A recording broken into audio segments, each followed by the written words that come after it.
hemos proclamado su señorío, lo hemos tratado de hacer, Señor y Dios nuestro, Señor y Salvador nuestro, con todo nuestro entendimiento, con todo nuestro corazón, con todo nuestro ser.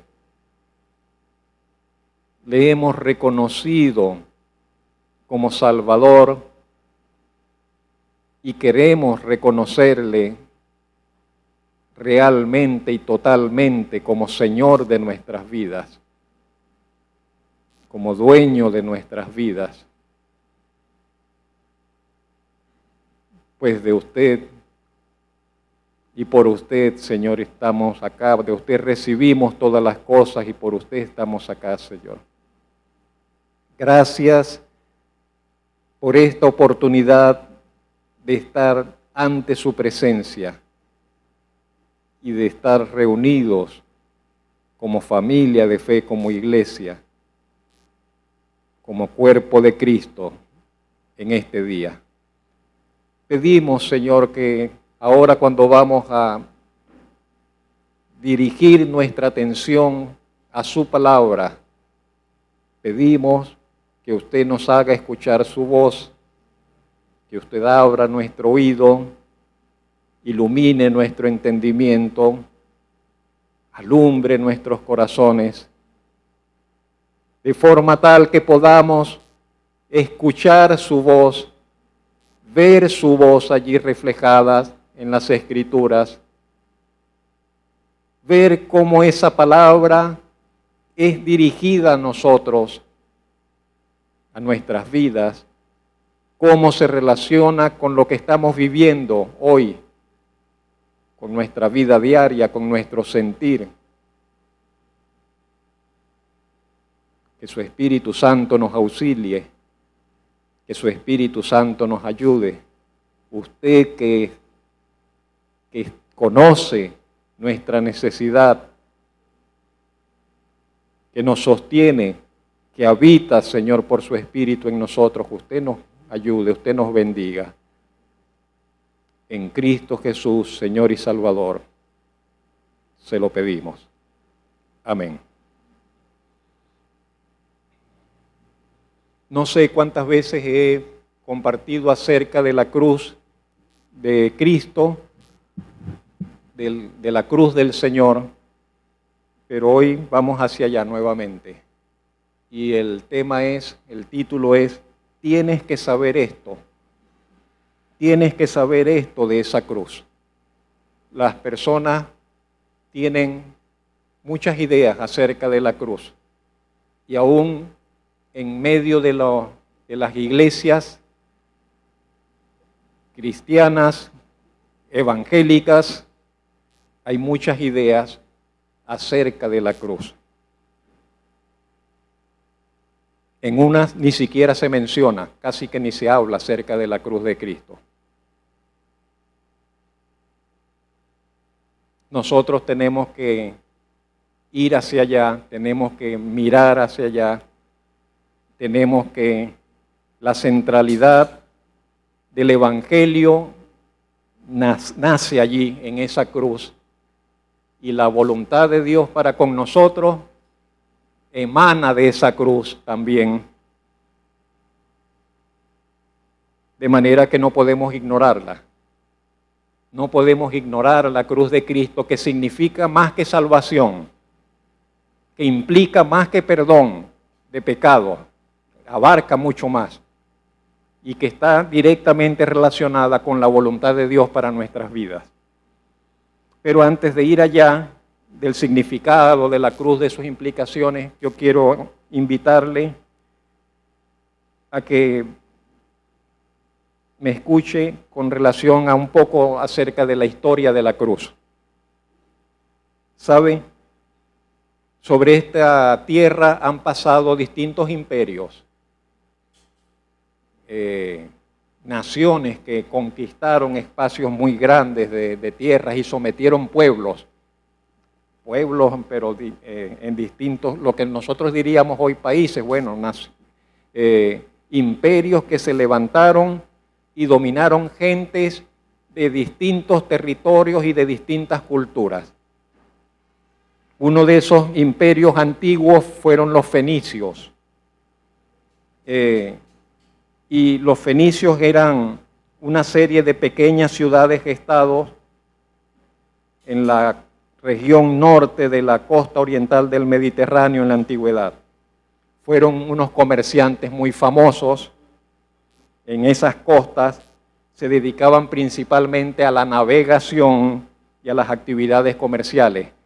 Pero quizás uno del mayor legado de los fenicios haya sido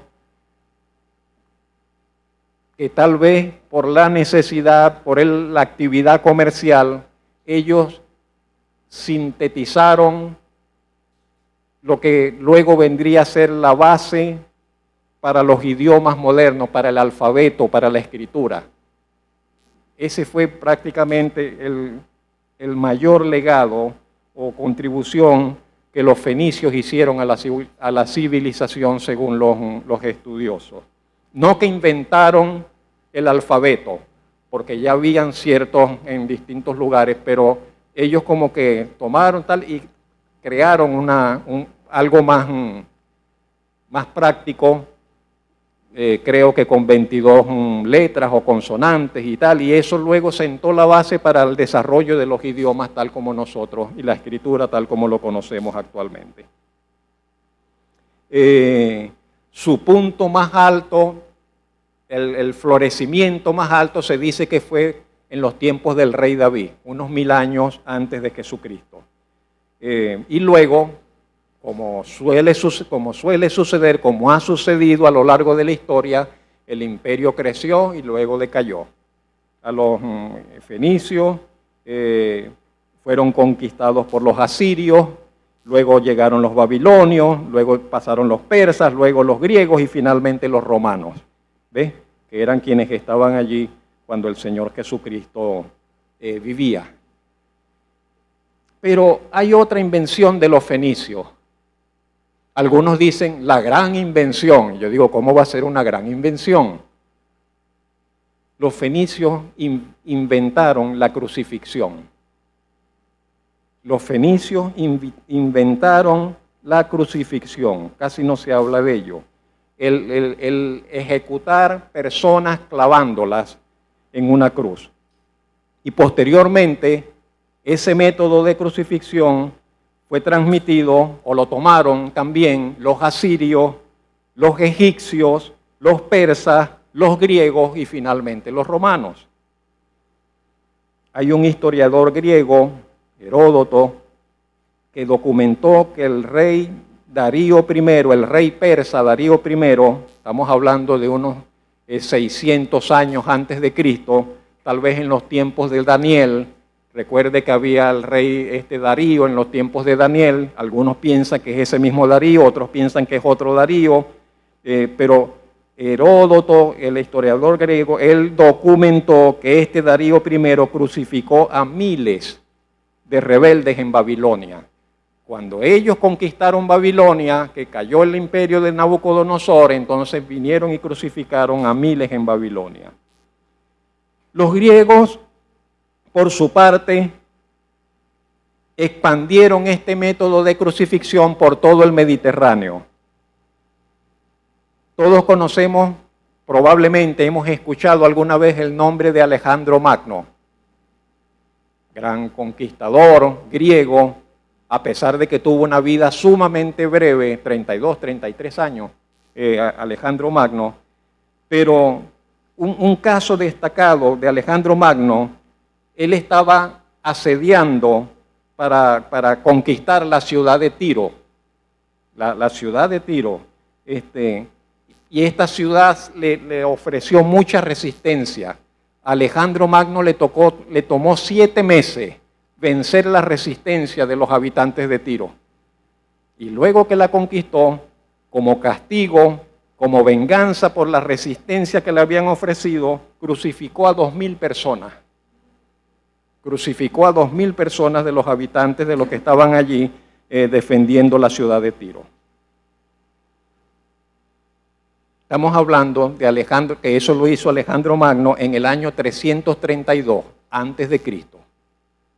332 años antes de Jesucristo. Ahora, después de los griegos vinieron los romanos. Y la crucifixión más antigua que se conoce de Roma, sin embargo, data probablemente del año 600 también antes de Cristo, por un hombre llamado Tarquinio, un rey perverso llamado Tarquinio. Pero la adopción, la sistematización de la crucifixión como método de ejecución vino más adelante. Y específicamente para crucificar, para castigar, para darle muerte a los esclavos que se rebelaban, para sofocar las rebeliones de esclavos. Y hubieron 3 rebeliones famosas, en cada una de las cuales Roma castigó a estos rebeldes, esclavos rebeldes que se sublevaron con la crucifixión. Todas con miles de personas crucificadas. Las 2 primeras ocurrieron en Sicilia, una en el siglo II antes de Cristo, la otra en el siglo I antes de Cristo, y la tercera y más famosa fue en el año 73 antes de Cristo. Hubo una rebelión de esclavos liderada por un hombre llamado Espartacus, y esta rebelión fue vencida por un general romano llamado Marco Licinio Craso. Y cuando vencieron la rebelión de los esclavos y le dieron muerte a Espartacus, Marco Licinio crucificó a 6.000 personas a lo largo de 200 kilómetros. A lo largo de 200 kilómetros crucificó 6.000 personas, así a lo largo de toda la Vía Apia, para advertencia, para sentencia, como que para decir el que no se vuelvan a atrever a hacerlo. El que se vuelva a rebelar contra Roma, contra la autoridad romana, esto es lo que le espera. De manera que la crucifixión ya era, antes del Señor Jesucristo, ya era algo muy conocido, escandalosamente conocido, y era un método, como diríamos, sistemático, común empleado por el Imperio Romano. Cuando los romanos crucificaron al Señor Jesucristo, esa era la muerte que se consideraba más humillante.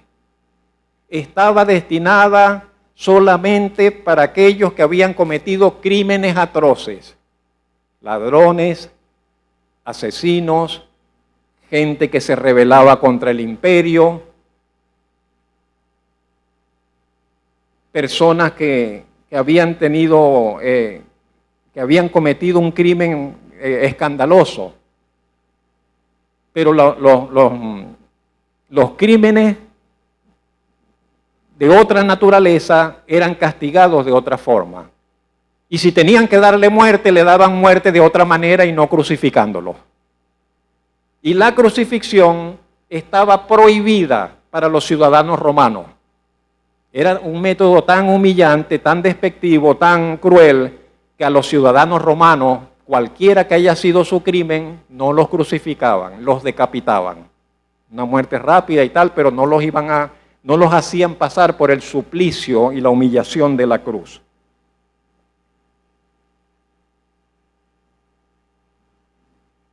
Inicialmente, a los crucificados se les ataba simplemente en un poste erguido. Y allí eso era todo. Amarrado allí él se asfixiaba, o lo clavaban allí y ahí se asfixiaba. Pero luego vino la cruz en forma de T, ya sea así, como una T mayúscula, o ya sea así, como una T minúscula, pero también luego una en forma de X. Y también así, inclusive una forma cuadrada. Generalmente, esas cruces eran muy pesadas y siempre obligaban al que iba a ser crucificado a que la llevase a cuestas. Si no podía, porque ya había sido debilitado por los latigazos previos, porque siempre los azotaban antes de llevarlos a la cruz, entonces pedían a alguien que les ayudase. Y ya había un hueco preparado donde la cruz iba a ser insertada para que estuviese en pie. Otro elemento es que siempre se hacían, las crucifixiones eran en grupos, eran en lotes, no crucificaban una sola persona, siempre crucificaban varios y estaban esperando y cuando tal entonces crucificaban varios de una vez. Al crucificado lo desnudaban, cuando más le dejaban un taparrabos, unas gasas para que se cubriese, pero del resto iba desnudo. Lo hemos mencionado en otras oportunidades, sobre el madero había una especie de tranca allí para que se apoyasen los pies y para que se apoyasen los brazos, para que no cayese del todo.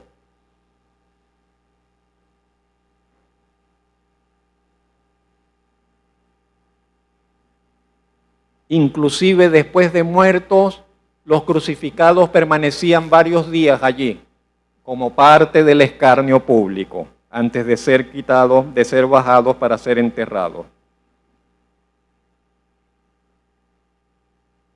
Algunos pensaban que eso eran solamente cuentos de la Biblia, cuentos religiosos, pero los hallazgos arqueológicos, inclusive ya desde hace varias décadas, han permitido encontrar restos de personas crucificadas del siglo I.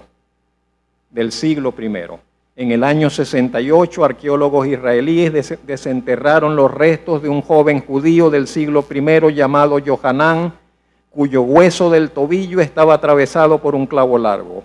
Creo que fue en el año 76 y encontraron otro caso también de otra osamenta que había sido crucificada en el siglo I. Los crucificados no se morían de hambre, tampoco de sed, tampoco era que se desangraban. Morían de asfixia, porque no podían respirar en esa posición, porque tenían que hacer un esfuerzo para levantarse, para poder agarrar aire, y después que agarraban aire, en esa posición no podían expulsar el aire. A veces le amarraban cosas de las piernas para que estuviese, el esfuerzo sea mayor y el sufrimiento fuese mayor y la asfixia viniese más rápidamente. A veces le quebraban, usted recuerda como dice el Evangelio, los evangelios dicen que le quebraron los huesos a los que estaban alrededor del Señor Jesucristo, a los ladrones, y ese quebrarle los huesos de las piernas era para que se desplomase, no pudiese respirar y se asfixiara más rápidamente. El consenso científico es que la crucifixión era una forma excepcionalmente cruel de ejecución.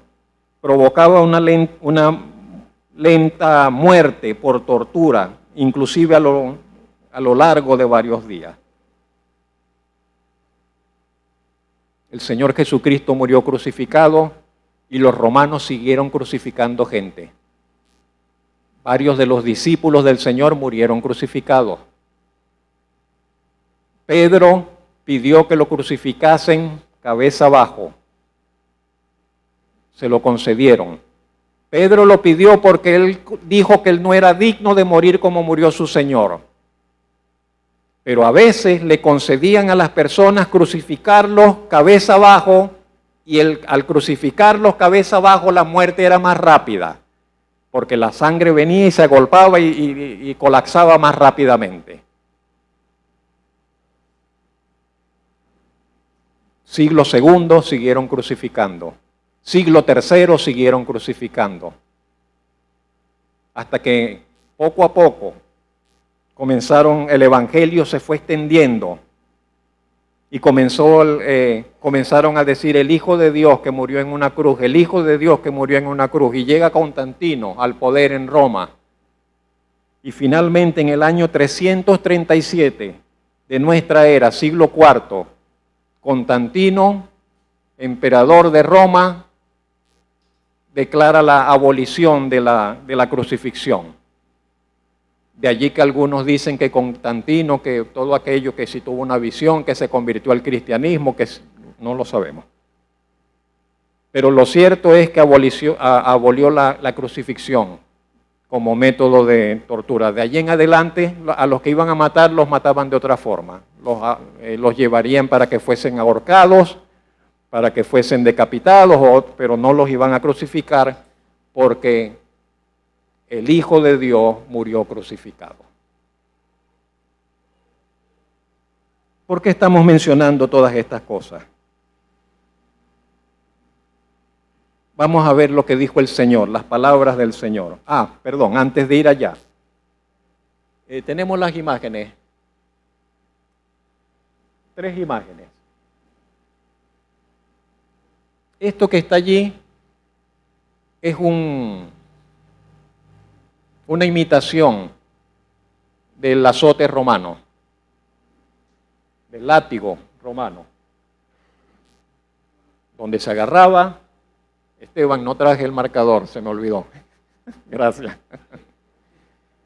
No, anterior, vamos nuevamente al azote. Pero fíjese que en las puntas habían objetos metálicos para golpear, para desgarrar la piel. A veces habían trozos de huesos afilados para que cuando el látigo cayese y viniese otra vez, entonces desgarrase la piel del sentenciado.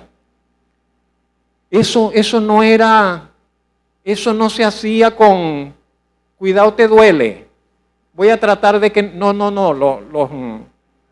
los ejecutores eran unos verdaderos esbirros, gente que no tenía ningún tipo de sensibilidad, gente que disfrutaba hacer eso a quienes se los estaban haciendo, que no tenían ningún tipo de conciencia ni de dolor al infligirle ese sufrimiento a aquellas personas.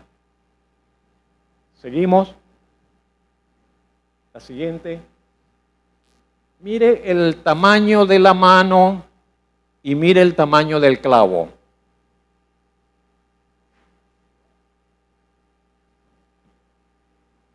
Esas eran las dimensiones de los clavos que atravesaban las muñecas y que atravesaban los tobillos de los crucificados. Y esos están muy limpiecitos y muy como esmeriladitos, pulidos, pero no creo que en aquel tiempo eran así. La siguiente. Y cuando dice que le colocaron al Señor una corona de espinas, y no sé si solamente al Señor, probablemente solamente al Señor, porque era que Él decía que era rey, que Él dijo que era rey, y ellos para escarnecerle, tú eres rey, te vamos a colocar una corona. Y no creo que los otros ladrones le colocaron una corona, pero al Señor le colocaron una corona de espinas, y probablemente fue de este tipo de espinas, de un matorral que se daba allá, que tenía unas espinas sumamente grandes y afiladas y que se le incrustarían en las sienes al Señor allí, causando un verdadero dolor realmente. Vamos a ver las palabras del Señor. El Señor dijo en varias oportunidades, dice, y le decía a todos, nos registra el evangelista, por lo menos en Lucas 9:23, si alguno quiere venir en pos de mí, niéguese a sí mismo, tome su cruz cada día y sígame.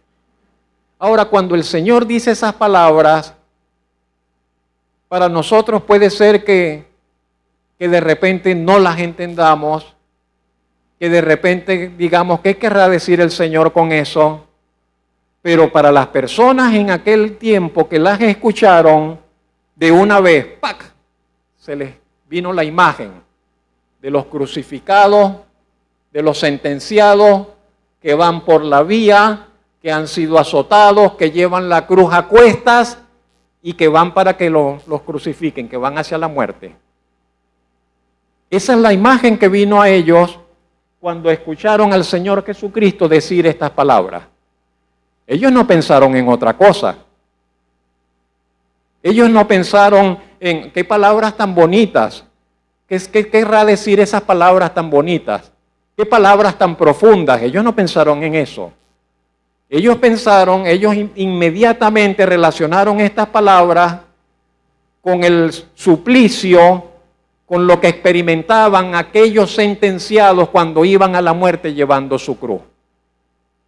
Y el Señor Jesucristo entonces le dice a ellos y nos dice a nosotros, y le ha dicho a todas las personas a lo largo de los siglos, y seguirá diciendo después que nosotros ya no estemos sobre este mundo y vengan otros, seguirá diciendo el Señor, si alguno quiere venir en pos de mí, niéguese a sí mismo, tome su cruz cada día y sígame.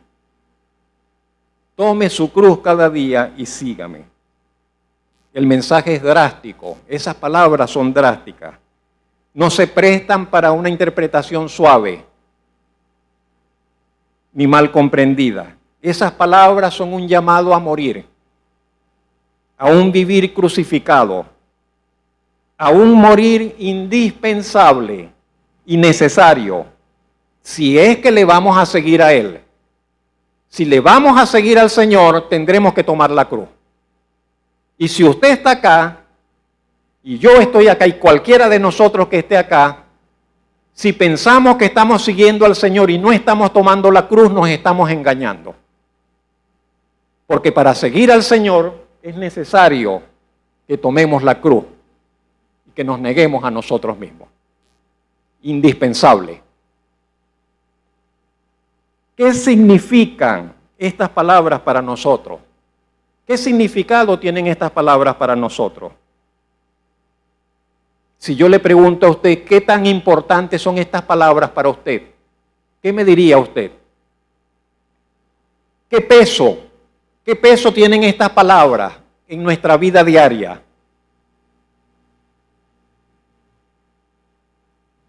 Le tengo que preguntar a usted en esta mañana, ¿te estás negando a ti mismo? ¿Te estás negando a ti mismo? Y eso tienes que preguntártelo y tienes que analizarte tú mismo. ¿Te estás negando a ti mismo? ¿Cómo lo haces? ¿Cómo te niegas a ti mismo? ¿Cuándo lo haces? ¿Estás tomando tu cruz a diario? Porque dice, toma tu cruz cada día. ¿Estás tomando tu cruz a diario? ¿Cómo lo haces? ¿Cómo estás tomando la cruz? Hay un llamado a la negación en estas palabras. Un llamado a negarnos a todo aquello que nos gustaría hacer, a todo aquello que surge de nuestro carácter no santificado, a todo aquello que viene de nuestros impulsos, pero que Dios no lo aprueba. Cosas que salen de nuestros deseos, pero que Dios no lo aprueba. Cosas que salen de nuestra manera de ser, pero que Dios no lo aprueba. Cosas que nos gustarían hacer, pero que Dios no las aprueba. Hay un llamado a negarnos a esas cosas, y que puede ser tan amplio, pueden ser tantas cosas. Hay un llamado a tomar la cruz cada día, mis hermanos, como requisito para poder seguir al Señor. El primer punto, entonces, que tenemos que fijar en nuestro pensamiento en este día y llevarnos en nuestro corazón, es que tenemos que negarnos a nosotros mismos, tomar nuestra cruz, para entonces seguirle a Él en verdad. Puede que todavía nos estemos preguntando, ¿con qué tiene que ver esto? Y que digamos, bueno, yo no cometo pecados escandalosos. Yo no ando en adulterio, yo no ando en fornicación, yo no estoy robando. Aunque no estés en adulterio, aunque no estés en fornicación, aunque no estés robando, aunque no estés estafando, el llamado sigue allí para ti. Y hay muchísimas cosas en las cuales tienes que negarte a ti mismo y tomar tu cruz cada día. Y yo también. ¿Cómo respondemos? ¿Cómo nos comportamos ante situaciones que no son de nuestro agrado? Por ejemplo, cada vez que sucede algo que no nos gusta, ¿cómo respondemos o cómo actuamos? ¿Qué tipo de palabras salen de nuestra boca? ¿Qué tipo de palabras salen de nuestra boca cuando estamos molestos? ¿Qué tipo de palabras salen de nuestra boca? ¿Qué hacemos ante los problemas de otros? Cuando nos enteramos de los problemas de otros, ¿qué hacemos? ¿Quién es tu modelo? ¿Quién es nuestro modelo de vida cristiana? ¿Sabe que debemos tener un modelo de vida cristiana? ¿Quién es nuestro modelo? ¿Quién es tu modelo de vida cristiana? El que brinca y salta. ¿Quién es tu modelo de vida cristiana? El que te dice, decláralo, confiésalo para que lo reciba. ¿Quién es tu modelo de vida cristiana? El que siempre te está diciendo palabras bonitas y te dice, tranquilo, chévere, Dios está contigo, todo va a estar bien. Ese es tu modelo.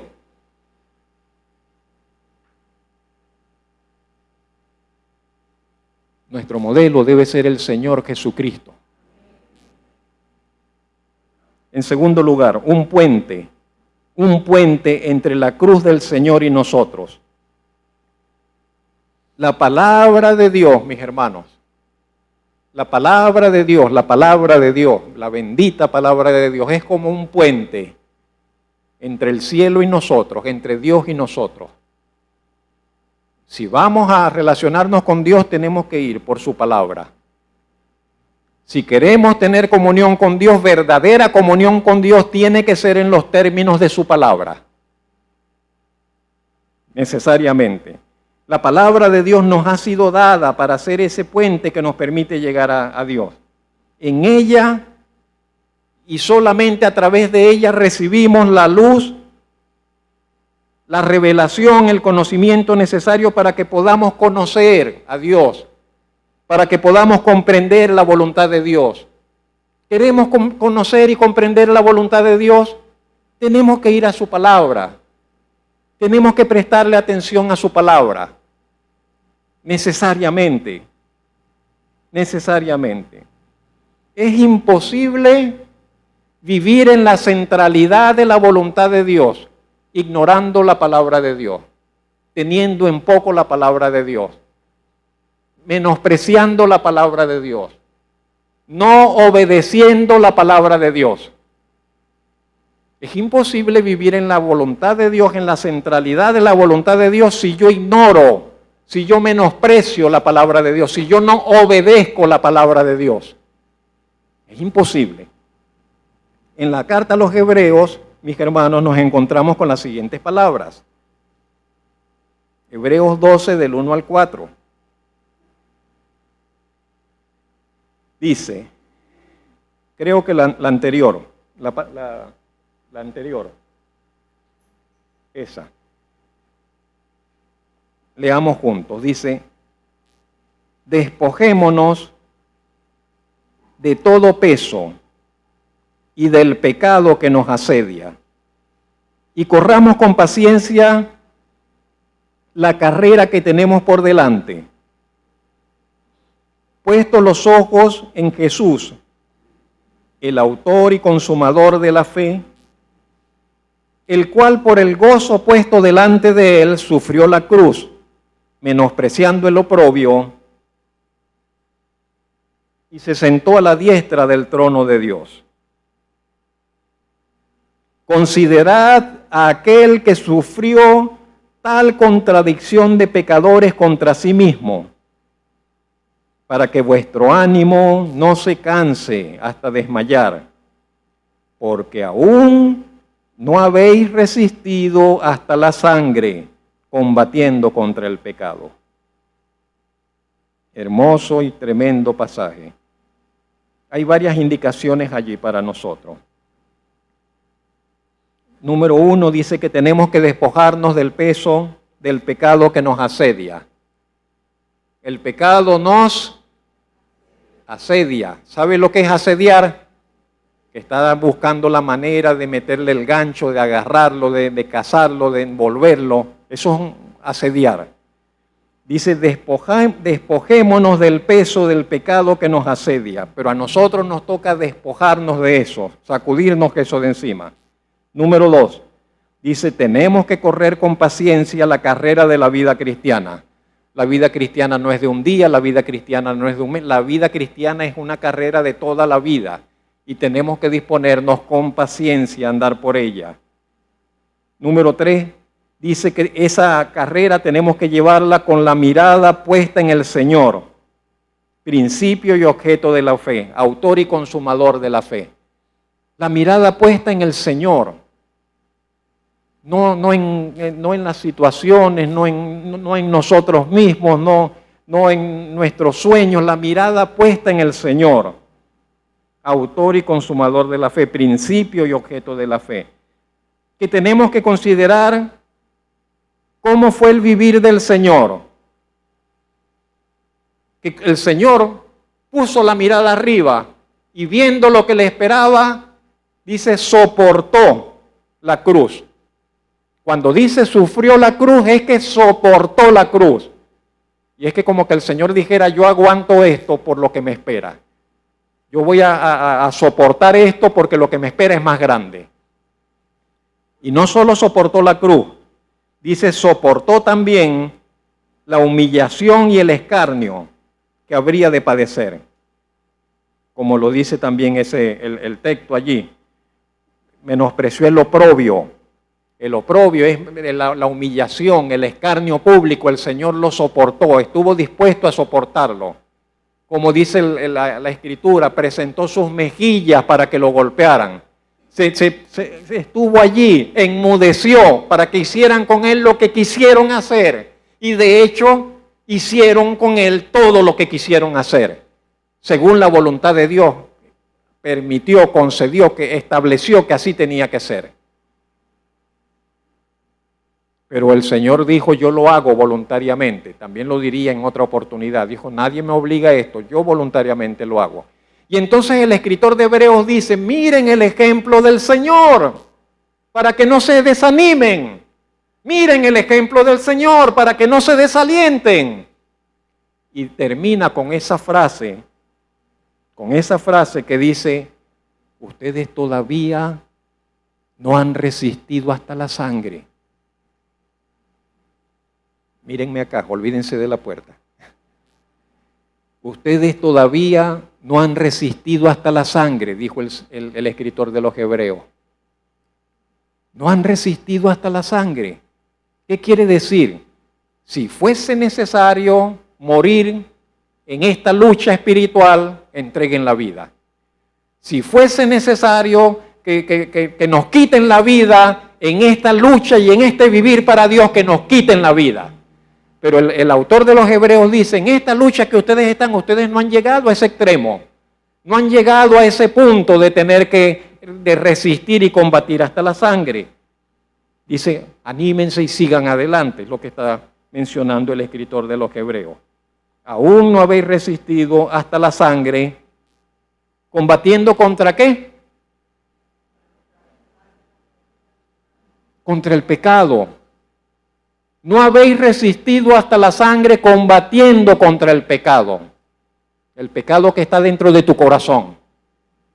El pecado que está en nuestras entrañas, que está en nuestro mal corazón, en nuestra mala naturaleza. El pecado que nos asedia desde afuera. El pecado que puede venir de nosotros y que viene de afuera y de afuera viene y encuentra un aliado en nosotros. Y dice, tenemos que resistirle y tenemos que combatirle. Tenemos que combatirle, aunque se nos vaya la vida en eso.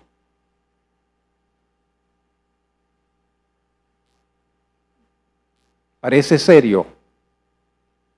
Es serio. Es serio. Es para tomárselo en serio. ¿Será que es tan importante este asunto de la cruz, del pecado, de nuestro vivir en santidad para Dios? ¿Será que es tan importante para que nos demos tanta mala cabeza con eso? Y yo le digo, sí, es más importante, es bastante importante. para que nos lo tomemos bien en serio y no juguemos con eso. Y no nos lo tomemos a la ligera. Pero dejemos que sea la palabra de Dios la que nos responda sobre la importancia de esto. En tercer lugar, veamos el significado de la cruz para nosotros. Dijimos que la cruz se mantuvo, la crucifixión como tal, el evangelio se fue extendiendo, el apóstol Pablo está predicando, y ya el apóstol Pablo habla de la cruz como emblema de la obra del Señor, de la victoria del Señor, de la necesidad que muramos a nosotros para vivir para el Señor. Y Pablo está predicando eso, y hay otras personas que dicen, no, eso no es así, como dice Pablo. Pablo exagera. Yo no estoy de acuerdo con lo que Pablo dice. Yo pienso que esto más bien es así, así y asado. Pablo dice esto, pero yo creo que esto es así. Falsos maestros, falsos creyentes, que se negaban a aceptar y a reconocer el significado y el valor de la cruz en la vida cristiana. Pablo le escribe a los hermanos de Filipo las siguientes palabras. Léalas conmigo en Filipenses capítulo 3, verso 18 al 19. Pablo les dice, por ahí andan muchos, no uno, muchos. Pablo dice, por ahí andan muchos, de los cuales os dije muchas veces, también dice Pablo, les hablé de esto, y aún ahora lo digo llorando. Por ahí andan muchos que son enemigos de la cruz de Cristo. Pero esos muchos están hablando en las iglesias, estaban hablándole a los creyentes, estaban tratando de seducir a los creyentes, estaban excusando su manera de vivir, justificando su manera de vivir, negando la cruz de Cristo. Y Pablo dice, son enemigos de la cruz de Cristo, el fin de los cuales, el fin de esas personas, Pablo dice, será perdición, cuyo Dios es el vientre, cuya gloria es su vergüenza, que solo piensan en lo terrenal.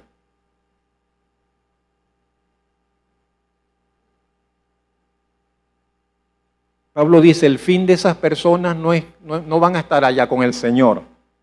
No es la presencia del Señor, no les espera la presencia del Señor, no van a alcanzar salvación. Pablo dice, lo que les espera es perdición, puesto que ellos no viven para Dios, sino que viven para satisfacer sus bajos instintos, y su único interés son los placeres terrenales. ¿Por qué eran enemigos de la cruz de Cristo? Pablo dice que eran enemigos de la cruz de Cristo. ¿Por qué eran enemigos de la cruz de Cristo? ¿Puede usted responderlo? ¿Puede usted responderlo para sí mismo? ¿Por qué ellos, Pablo dice que eran enemigos de la cruz de Cristo? Y le pregunto, ¿habrá enemigos de la cruz de Cristo hoy, en la iglesia de hoy? ¿Habrá enemigos de la cruz de Cristo en la iglesia de hoy? La segunda cita está en Gálatas capítulo 6, versos 12 y 14. Leemos así, todos los que quieren agradar en la carne, estos os obligan a que os circuncidéis, solamente para no padecer persecución a causa de la cruz de Cristo. Lejos esté de mí gloriarme, sino en la cruz de nuestro Señor Jesucristo, por quien el mundo me es crucificado a mí y yo al mundo.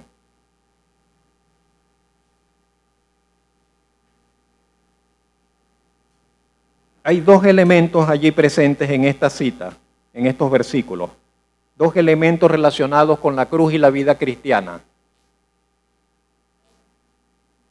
El primero tiene que ver con el hecho de que la cruz implica asumir una disposición a la persecución. Pablo les dice, hay unos que quieren esto solamente para evadir la persecución de la cruz. Si vamos a tomar la cruz, si vamos a seguir al Señor como es, eso implica que tendremos que padecer cierta persecución, cierto grado de persecución.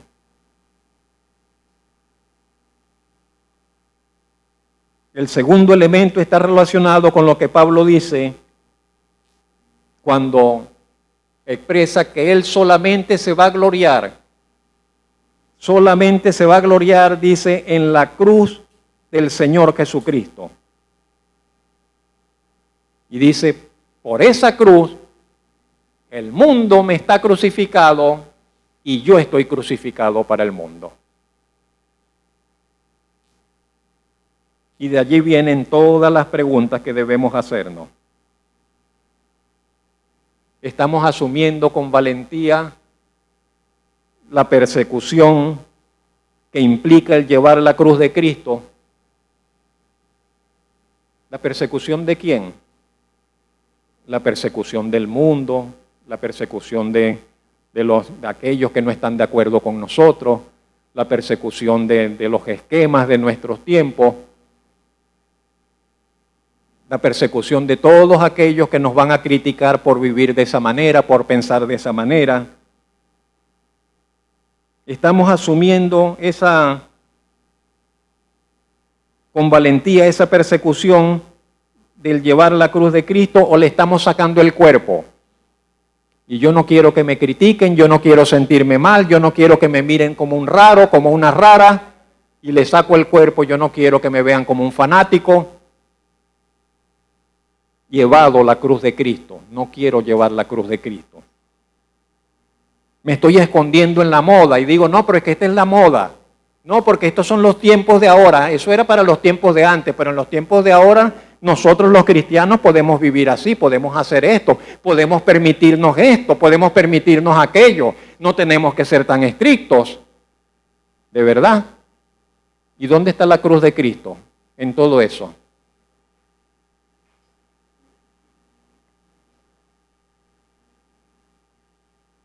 ¿Qué cosa? Que la cruz de Cristo tiene que ver hasta con lo que usted come o bebe, hasta con la forma como usted se viste. Tiene que ver con todo, la cruz de Cristo, con la forma como nos vestimos, con la forma como hablamos, con las cosas que comemos, con las cosas que bebemos, con la música que escuchamos, con los programas que vemos en televisión, con los que vemos en nuestros celulares, con los que vemos en la internet. La cruz de Cristo tiene que ver con todo eso.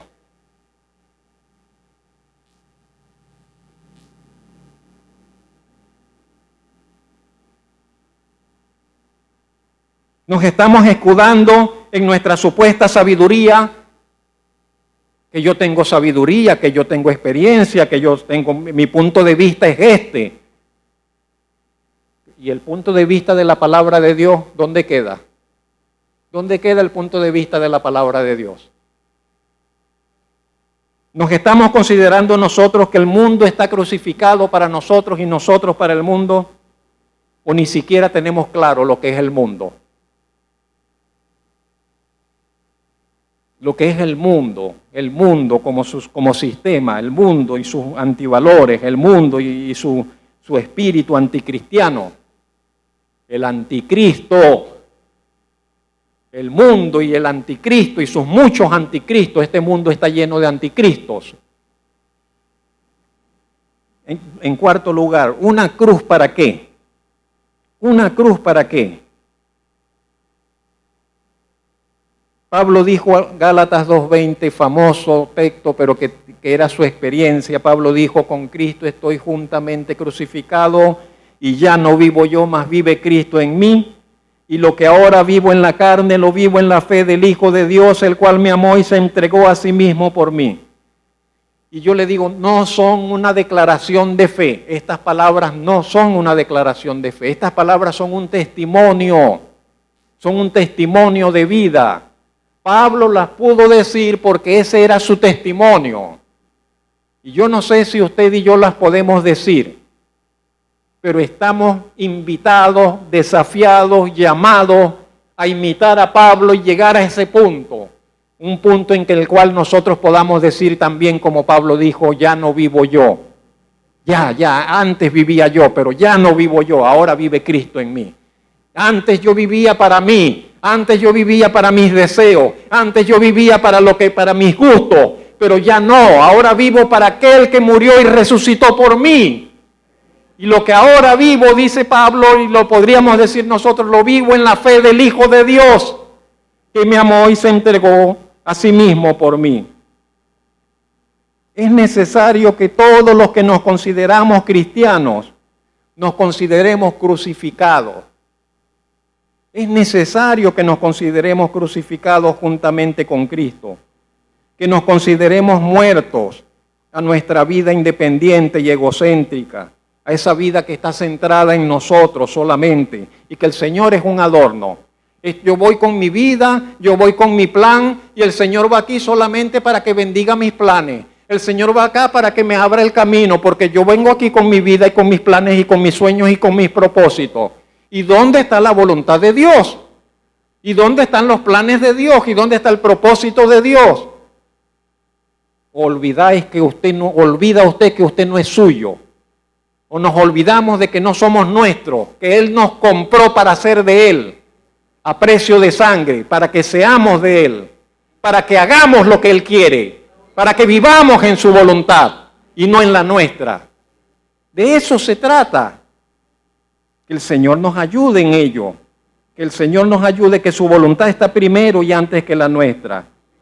Y que esa crucifixión de nuestro viejo hombre, usted tiene un viejo hombre, yo también lo tengo, todos lo tenemos, y hasta el fin de nuestros días lo tendremos. Pero ¿qué tenemos que hacer con ese viejo hombre? Crucificarlo. Crucificarlo. La crucifixión de ese viejo hombre. ¿Qué es el viejo hombre? La vieja identidad, esa naturaleza, esa personalidad. Llevarlo a la cruz, que se asfixie, que muera como morían los crucificados y que el Señor manifieste su vida en nosotros. Pablo, nuevamente, Gálatas 5:24 dice, porque los que son de Cristo, ¿qué hacen? ¿Qué han hecho? Han crucificado la carne con sus pasiones y deseos. Hay pasiones, estamos en este cuerpo, hay pasiones, hay deseos, hay inclinaciones del corazón, hay anhelos pecaminosos que se mueven, que caracterizan el vivir, por cierto, en primer lugar, de los que no conocen al Señor. Pero también en nosotros se mueven esas cosas. Y Pablo dice, pero los que son de Cristo han crucificado la carne con todo lo que tiene, con sus pasiones y deseos. Una voluntad que se desboca, que se va de bruces hacia el pecado, que no puede negarse a la invitación de las pasiones pecaminosas, es señal, es evidencia de que no ha tenido un verdadero encuentro con el Salvador, que no ha conocido el poder transformador del Evangelio, sino que solamente conoce una religión. Pero todo aquel que ha tenido un verdadero encuentro con el Señor, con el Santo, con el Salvador, su vida es transformada. Su vida es transformada y no disfrutará vivir en el pecado. Al contrario, cuando caiga en el pecado será un quebranto, será una aflicción, será un malestar, vendrá una condenación sobre su conciencia. No podrá sentirse cómodo y con la cara limpia presentarse como que no ha pasado nada. No, estará muy mal. Pero si después de haber pecado, si después de haber hecho lo indebido anda con la cara muy lavada como si nada, eso es señal de que no ha conocido al Señor. De que no ha conocido al Señor, tiene un corazón endurecido, tiene un corazón de piedra, pero no tiene el corazón de carne que el Señor quiere para los suyos. Las palabras del apóstol son muy claras en este sentido. Los que son de Cristo han crucificado la carne con sus pasiones y deseos. Quinto y último lugar, lo que la cruz de Cristo obró. podemos considerar también algunos aspectos en este sentido. En Colosenses 1:20 leemos, y por medio de Él, por medio del Señor Jesucristo, Dios reconcilió consigo todas las cosas. Vuelvo a leer y acomodo allí parafraseo el texto.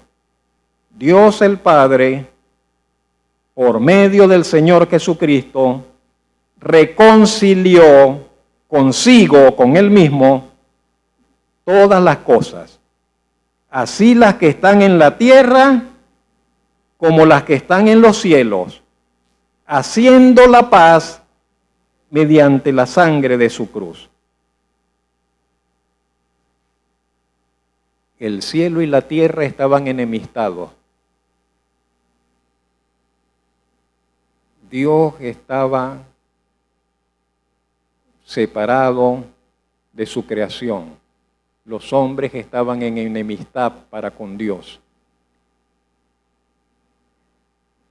La cruz de Cristo, su muerte en esa cruz, fue el medio e instrumento que Dios el Padre estableció para reconciliar consigo mismo todas las cosas.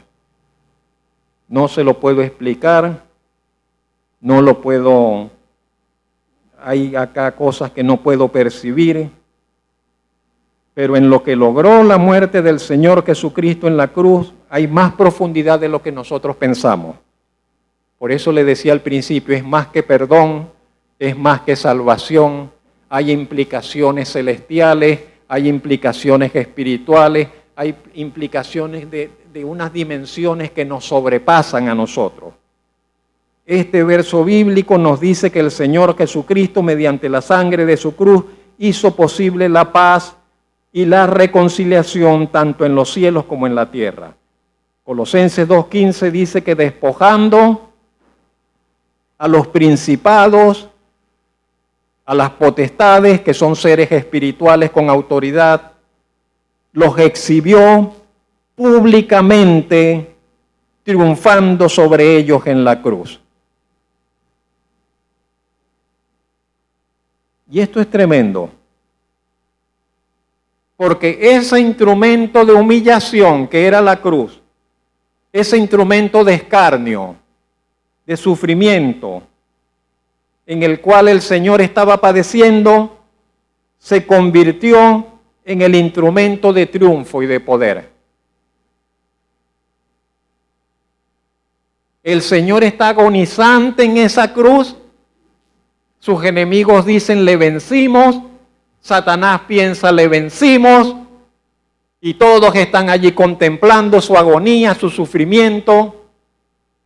Y resulta que el Padre lo que está esperando es que cuando la muerte suceda, ¡pam!, entonces el golpe se asienta y resquebraja, pero hasta los cimientos, el poder del infierno, el poder de Satanás, la autoridad de Satanás, el poder del pecado. Ellos hicieron como quisieron con el Señor, pero lo que nadie imaginaba es que detrás de esa muerte tan oprobiosa, sobre ese mismo instrumento de tortura y humillación, se estaba resquebrajando, dando el golpe que resquebrajaría el poder de Satanás y sus legiones, sus principados y potestades, y el poder del pecado sobre nuestras vidas y sobre toda la creación. Cosas dignas únicamente de Dios y sus asombrosos e insospechados propósitos y planes. Nadie jamás lo imaginó. Dios se lo tenía escondido. Tercera cita, penúltima. ¿Qué logró esa cruz? ¿Qué obró la cruz de Cristo? Romanos 6:6 dice, sabiendo esto, nuestro viejo hombre fue crucificado juntamente con él, para que el cuerpo del pecado sea destruido, a fin de que no sirvamos más al pecado.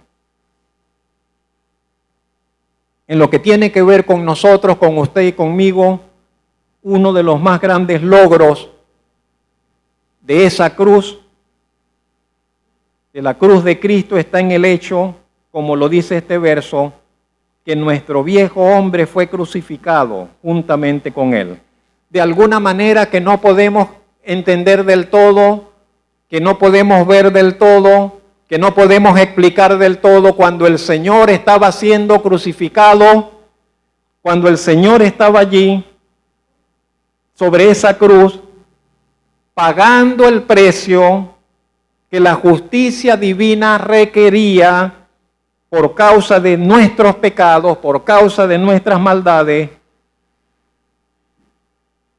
Cuando el Señor estaba allí pagando ese precio, de alguna manera, nuestro viejo hombre estaba allí, siendo crucificado juntamente con él. Y la cita dice que se le estaba crucificando y se estaba quebrando el poder y la autoridad, su poder y su autoridad de ese viejo hombre, para que no continuemos sirviéndole, para que no pueda seguir dominando nuestras vidas, para que no continuemos esclavizados al pecado. Leamos la cita.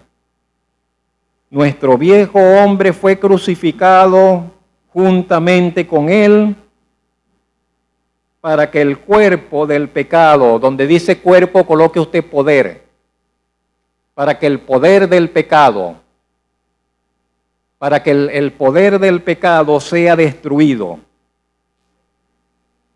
Nuestro viejo hombre fue crucificado juntamente con Cristo para que el poder del pecado sea destruido, a fin de que no sirvamos, no obedezcamos, no nos domine más el pecado. ¿Sí lo ve? Podemos vivir en santidad. Esa cita nos dice que podemos vivir en santidad. ¿Puedo dejar de pecar? Esta cita me dice, sí, puedes dejar de pecar porque el poder del pecado fue roto en la cruz. Porque cuando el Señor Jesucristo murió, el poder, el dominio que el pecado tenía sobre tu vida fue quebrantado y ya no tienes que, no estás obligado, ya el pecado no tiene que dominarte. Si te domina es porque tú quieres. Si te domina, si el pecado te domina y te arrastra es porque tú así lo permites. Porque de parte del Señor, el Señor le quebró el poder al pecado sobre tu vida. No estás obligado. No tienes excusa. No tienes excusa. No tenemos excusa para vivir en el pecado. No tenemos excusa para ser arrastrados de la tentación. No tenemos excusa para decir, no, que yo no pude. No, no tenemos excusa. Nuestro viejo hombre fue crucificado juntamente con él y el poder del pecado fue destruido, fue roto, para que no sirvamos más al pecado. Bendito sea el nombre del Señor. Gloria sea a Dios por ello. Terminamos. El apóstol Pablo expresó las siguientes palabras. Con estas quiero terminar. Primera de Corintios 1, 17 y 18, 22 y 24 al 24. Pablo dijo, no me envió Cristo a bautizar, sino a predicar el Evangelio, no con sabiduría de palabras, para que no se haga vana la cruz de Cristo, porque la palabra de la cruz es locura a los que se pierden, pero a los que se salvan, a nosotros es poder de Dios. Los judíos piden señales, los griegos buscan sabiduría, pero nosotros predicamos a Cristo crucificado. Para los judíos ciertamente un tropezadero, para los gentiles una locura, pero para los llamados, así judíos como griegos, Cristo es poder de Dios y sabiduría de Dios. Pablo dice que él no quería que se hiciese vana la cruz de Cristo al predicar un evangelio de puras palabras, de palabras vacías, de la realidad del poder de Dios. Pablo reconocía y afirmaba que el mensaje de la cruz era para unos una locura. Uno dice, no, eso es una locura, tan loco. Y para otros era algo que no tenía sentido. Pero para los que se habían de salvar, Pablo dijo, esa palabra de la cruz es poder de Dios. Afirmó, unos lo que andan es puro detrás de milagros, buscando ver milagros, quieren ver milagros. Otros lo que quieren es que les hablen de conocimiento, de sabiduría. Dice, pero el mensaje del Evangelio está centrado en Cristo crucificado. Un Cristo que para unos es un tropezadero. ¿Sabe lo que es un tropezadero? Voy y tropiezan y... Entonces dice, este Cristo crucificado es un tropezadero para uno, para otros una locura. Pero para los llamados a creer, Cristo es poder de Dios y sabiduría de Dios. Hoy el Señor nos está llamando a que tomemos su cruz, mis hermanos.